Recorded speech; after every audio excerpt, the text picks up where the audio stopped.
Projeto Reina já falou alguma coisa sobre a tal chave do reino dos céus, que segundo o texto bíblico foi dada a Pedro. Agora nós vamos falar aqui sobre Apocalipse 1:18, porque Yeshua apareceu para Yohanan, o apóstolo João, e disse: eu tenho a chave da morte e do inferno. De acordo com o texto bíblico, ele disse isso. Mas o que é a chave da morte e do inferno? Tem muitas igrejas que ensinam que quando Yeshua morreu, ele foi lá no inferno e tomou literalmente uma chave das mãos de Satã. Essa informação procede? Satã fica o tempo inteiro lá embaixo no inferno, como se diz? A Bíblia relata isso? Algum outro texto sagrado desses que foram deixados de fora da Bíblia, eles confirmam isso? Yeshua foi lá embaixo no inferno confrontar Satã e pegou alguma chave específica da mão dele? Na verdade, isso é apenas uma metáfora que foi criada para se referir à vitória do Salvador. Uma linguagem exagerada. Tecnicamente falando, quando o homem Yeshua morreu, a alma dele foi sim ao Sheol. Porque todo ser humano, quando morre, acontece isso mesmo. A vida funciona assim mesmo. A alma é automaticamente conduzida para o Sheol. O Sheol é como se fosse uma espécie de depósito de almas humanas. O Sheol tem o poder de reter a alma do morto por lá. Mas, no caso do homem Yeshua, que não era um homem comum, era um homem nascido não com uma alma comum, mas com a parte da divindade, compondo sua natureza humana, o Sheol não reteve a alma dele. A vitória dele consiste justamente no fato de que aquele que morreu carregando o pecado da raça humana, entrou no Sheol, carregando os pecados humanos, mas saiu de lá sem ele. Por isso que se diz que Yeshua é o cordeiro que tirou o pecado do mundo. O pecado é uma força espiritual genérica que provém da combinação do humano com Satã. O consentimento humano combinado com a influência espiritual de Satã gerou o pecado, que foi o poder que Yeshua levou para a morte. Como o homem Yeshua carregou o pecado com ele em sua morte, ele matou o pecado. Espiritualmente falando, o pecado morreu. Eu sei que tem gente que não consegue entender isso, mas isso não é muito fácil de entender mesmo não. Como é que o pecado morreu se todo mundo ainda continua pecando? E como a chave, no contexto bíblico, sempre se refere a uma autoridade concedida, uma autoridade espiritual, nesse caso aí, a chave da morte e do Sheol, que Yeshua tem, é a resposta para a seguinte pergunta: quem tem autoridade para decidir o destino da alma que morre? Você entende o que é a chave da morte e do Sheol quando você pensa nessa pergunta. Quem é que tem autoridade para decidir o destino de uma alma que pecou? Essa chave não é uma chave física, é uma chave ideológica. A chave da morte e do Sheol é a autoridade de decidir o destino da alma de quem morreu.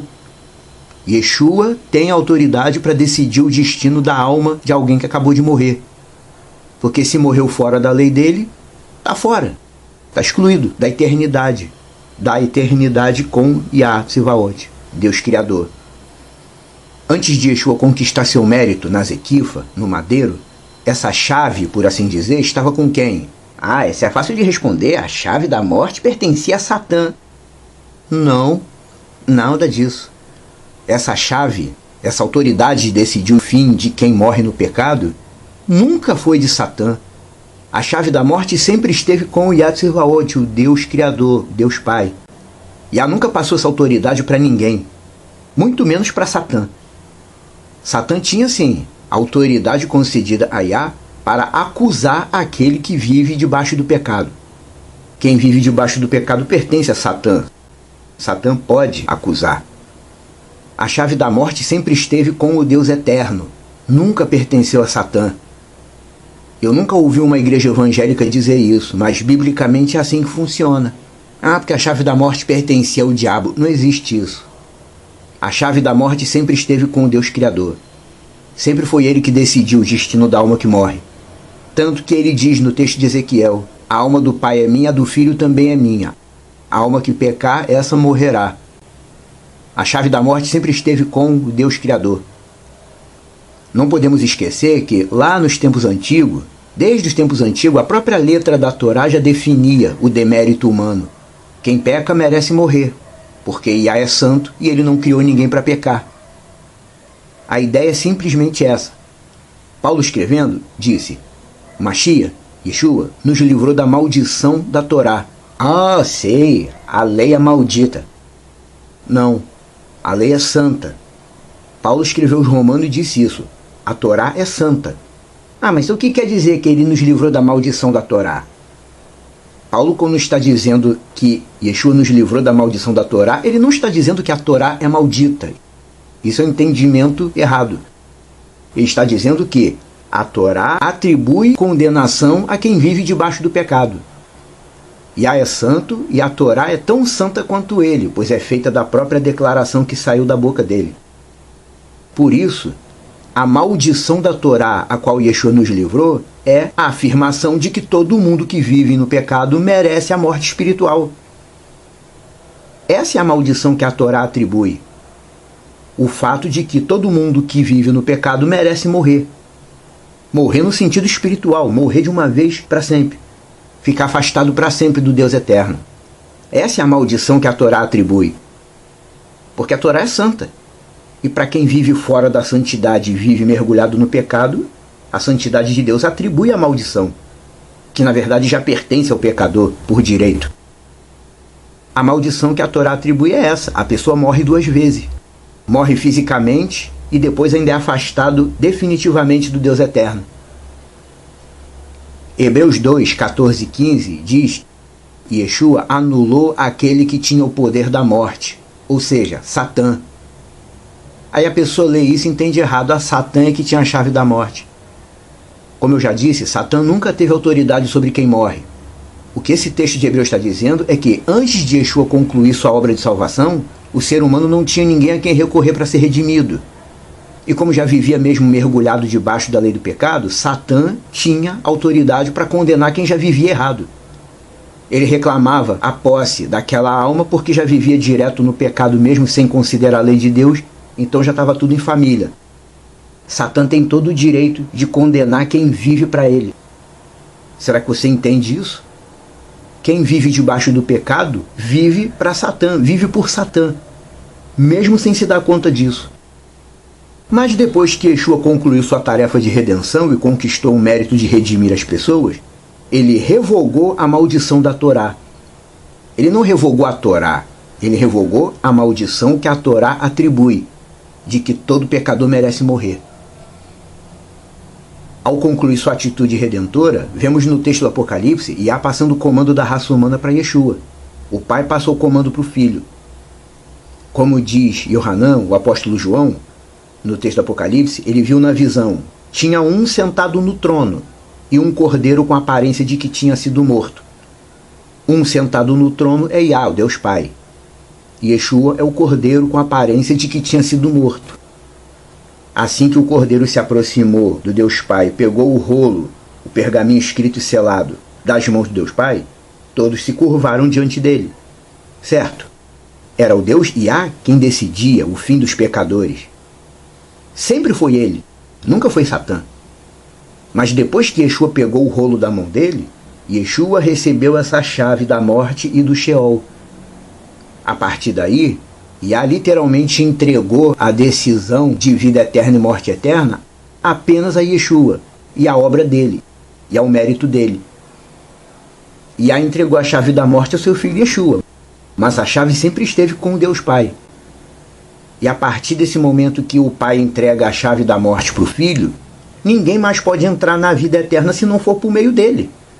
Não é o que a Bíblia diz? E mais, Satã não é uma espécie de síndico do Sheol que fica lá embaixo direto, recepcionando todo mundo que morre. O cristianismo criou várias lendas e as pessoas acreditam. A chave da morte é a autoridade para decidir e encaminhar a cada alma que morre, segundo suas obras. Yeshua tem autoridade total para encaminhar quem morre, ou para a verdadeira vida, ou para a verdadeira morte.